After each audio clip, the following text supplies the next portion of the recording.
শেরেবাংলা 1954 সনে যুক্তফ্রন্টের নেতৃত্ব দেওয়ার কারণেই আজকে বাংলাদেশ।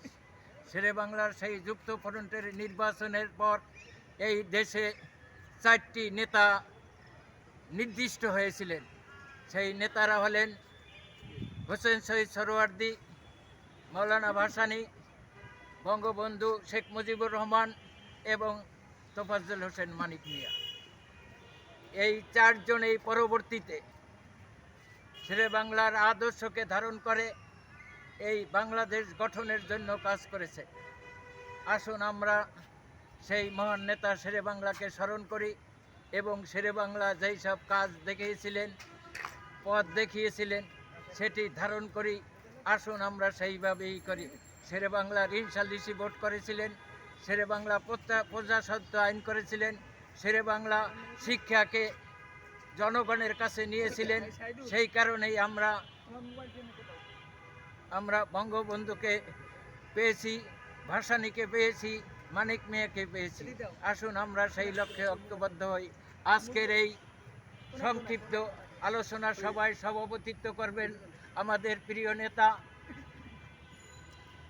সাবেক ছাত্র নেতা, 69-এর গণ অভ্যুত্থানের এক প্রধান সমন্বয়ক এবং সংগঠক, আমাদের প্রিয় নেতা জাসদ শাহজাহান সিরাজের সংগ্রামী সভাপতি, আমাদের প্রিয় নেতা মোয়াজ্জেম হোসেন খান মজলিস সভাপতিত্ব করবেন। বক্তব্য রাখবেন আমাদের প্রিয় নেতা ন্যাব ভাসানীর চেয়ারম্যান এম.এ. ভাসানী।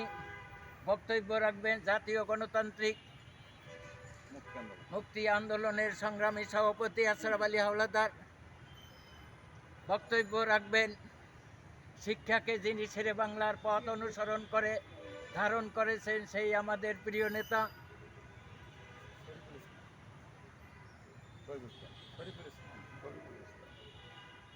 নেতা শরীফুল ইসলাম।